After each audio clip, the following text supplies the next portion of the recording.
The shoes that we sell, they're the shoes that normally sell out of stores, and you can't just go to the mall and buy them anymore because they sell out and go for more. Today I'm sitting down with two college students who didn't have to look for a job after graduation because they created one. Adam and Josh have built a business around what they love, and I'm excited to share with you how they did it.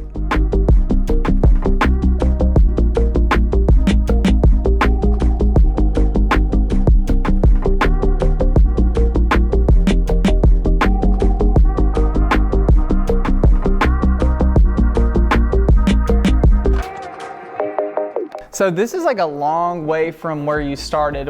How big is this space?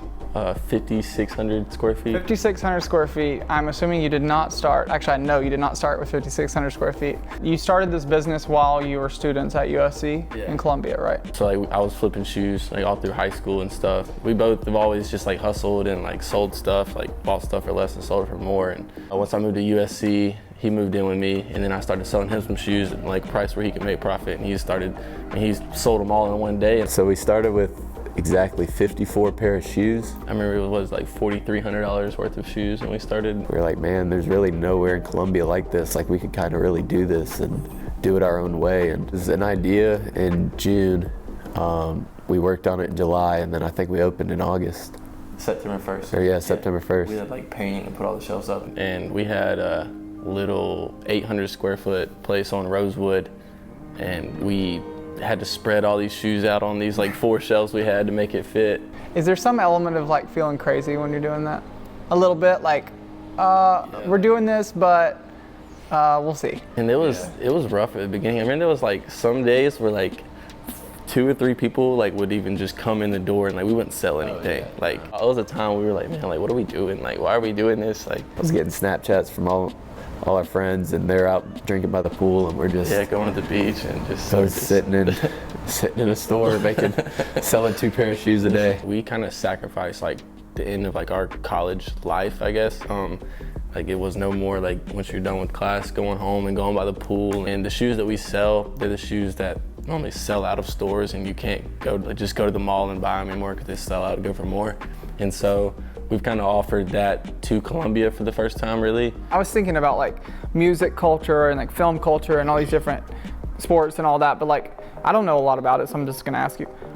Shoe culture, what do you think that does for people? What do you think is what draws people into that? Back in the day, it wasn't 20 years ago, it wasn't huge, but then celebrities started wearing Jordans, and 20 years ago, now celebrities are just always posting on social media with their the best new shoes. Kind of maybe adds a little bit of exclusivity. Honestly, it's a lot of people just want to be able to say that they have something that not a lot of other people have. And I guess that's not really just shoes, that's anything, designer, Gucci, Louis Vuitton, Prada, everything.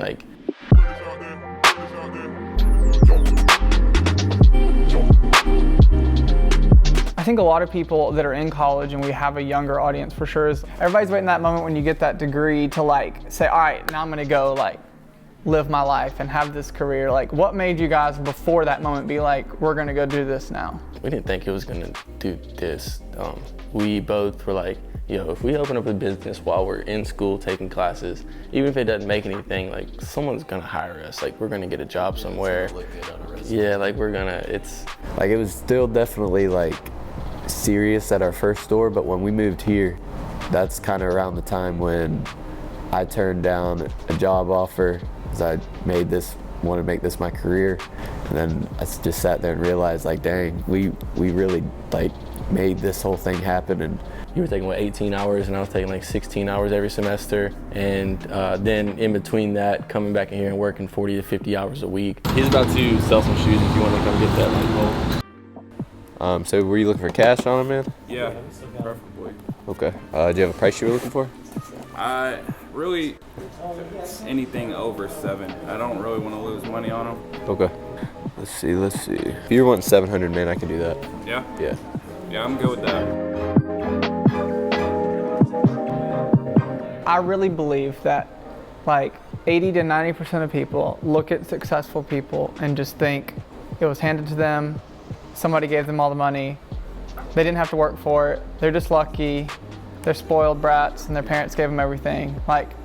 Is there some element of like, some people will just never know the work you put in? And they won't, and you'll drive yourself crazy if you try to like just prove that to people and like say like, oh, my parents didn't give me anything, all that stuff. At the end of the day, like, if you're doing something good, you're gonna have people who are gonna like hate on you and disrespect you. When we were at the old store till 3 in the morning painting and stuff like that, and then waking up at 7 in the morning and going to class. And paying ourselves like $100 a week for the first like 6 months. Yeah, $2 an hour. Do you remember the moment where it just like clicked, like this might be working?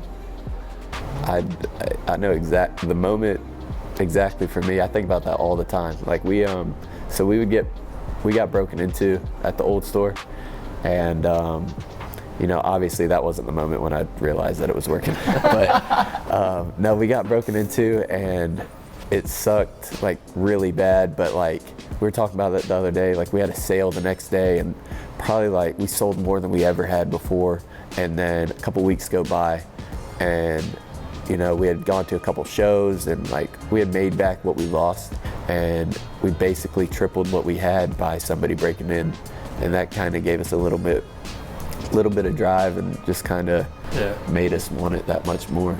We're not like even close to being at the top, but like we're so much further than where we came from, and it's just like we can like people do it. Like you can get there. It's just like it takes time, and we just got to keep doing what we're doing. It's working. And stepping away from shoes for a second, what do you say to the person who's going into college or they're in high school and they're like, I want to make money, I want to grow a business, I want to do something more than I'm doing right now, I don't want to coast, like you said, we didn't just coast through college, we worked. Like, what do you say to that person, even just like going down to like, how do they find like what that thing is, you know? If you find something that you love and like you're passionate about it and like there is a way to make money off of it, like nothing's gonna happen until you just do it. You gotta take a risk. You took a risk, we took a risk. And maybe it doesn't even lead to owning a business, but it might, having that forward action might at least lead you to the job you want. Or like you said, you guys didn't know what it was gonna lead to, but you just said we're gonna do something in this time and not just chill, you know? 100%.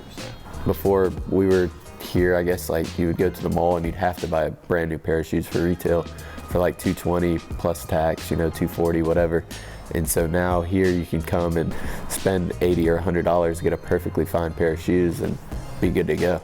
Well, I'm super proud of all you guys have accomplished. It's literally crazy. So I wish you the best, and I'm excited to see where all this goes. It's like super cool. I've been looking forward to this. But I think that's a shoe that you'll like comfort-wise.